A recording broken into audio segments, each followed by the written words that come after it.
তো বন্ধুরা, আজ আমি তোমাদের সকলের কাছে একটা প্রশ্ন রাখছি। জানি তোমাদের এই প্রশ্নের উত্তরটাও আমি জানি, এর উত্তরটা হবে না, কিন্তু তার সত্ত্বেও আমি তোমাদের কাছে প্রশ্নটা রাখছি। তোমরা কে কে অভিনয় খুব ভালো করতে পারো? অবশ্যই কমেন্ট করে জানাবে। এরপর তোমরা যদি আমাকে প্রশ্ন করো যে দিদি এরকম হঠাৎ করে প্রশ্ন কেন, অভিনয়ের কথা আসছে কেন, তাহলে বলি যে আমরা প্রত্যেক দিন আমাদের দৈনন্দিন জীবনে প্রত্যেক দিন আমরা সকলেই কম বেশি অভিনয় করে চলেছি। এবার যদি সেটা বলো কিভাবে, তাহলে বলবো যে দেখো, তুমি হয়তো মনের দিক থেকে অনেক বেশি দুঃখ কষ্টে আছো, অর্থাৎ তোমার মানসিক শান্তি নেই। কারো কারো হয়তো শারীরিক শান্তি নেই, কারো কারো হয়তো আর্থিক শান্তি নেই, অনেক কিছু। তো আমরা এই যে বিভিন্ন রকম সমস্যার মধ্যে থাকি প্রত্যেক মানুষ কম বেশি।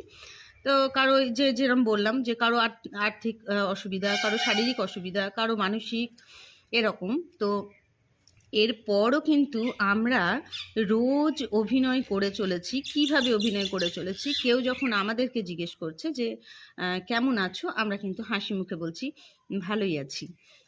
তো এই যে ভালোই আছি, কিন্তু আমরা সত্যিই কি ভালো আছি? আমরা তো কেউ ভালো নেই, আমাদের প্রত্যেকের তো নানা রকম সমস্যা। যেমন ধরো, কেউ তোমাকে বলছে যে আমি তোমাকে ভীষণ ভালোবাসি, তোমার দুঃখ কষ্ট আমি ভীষণ রকম অনুভব করি, তোমার দিকটা আমি দারুণ বুঝি, তোমার বিপদে আপদে আমি সবসময় পাশে থাকবো। এটাও তো একটা অভিনয়, তাই না? তারপরে এই যে আমরা সকাল সকাল উঠেই সকলকে বলি আমি খুব ভালো আছি, আমার কোনো অসুবিধা নেই, আমার ছেলে এত ভালো, আমার মেয়ে এত ভালো, আমার স্বামী তো দারুণ ভালো, এরকম ভালো কেউ হবেই না, আমার শাশুড়ি শ্বশুর তুলনা হয় না, আমার মা বাবার থেকেও বেশি ভালো। এই যে এগুলো এক একটা অভিনয়, তাই না? তোমরাও জানো যে হ্যাঁ, এগুলো সত্যি কথাই, এগুলো কিন্তু অভিনয়। কারণ দেখো, নিজের মা বাবার মতো কেউ হয় না। হয় কি? হয় না। আরেকটা কথাও দেখো, যদি বলো তোমরা যে না, স্বামী স্বামী তো সবার থেকে বেশি আপন হয়, তাহলেও বলবো যে না, এটাও কিন্তু ভুল কথা।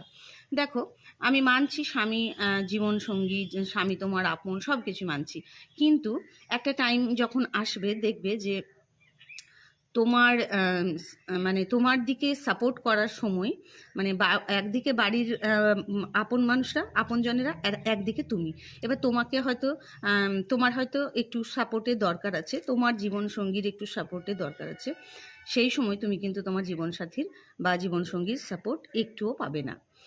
তারপর আবার দেখো, তোমার যখন একটু বয়স হয়ে যাবে, তখন তোমার ছেলের একটু সাপোর্টের দরকার আছে তোমার, কিন্তু সেই সময় তুমি ছেলের সাপোর্ট পাবে না। তাহলে কে তোমার আপন?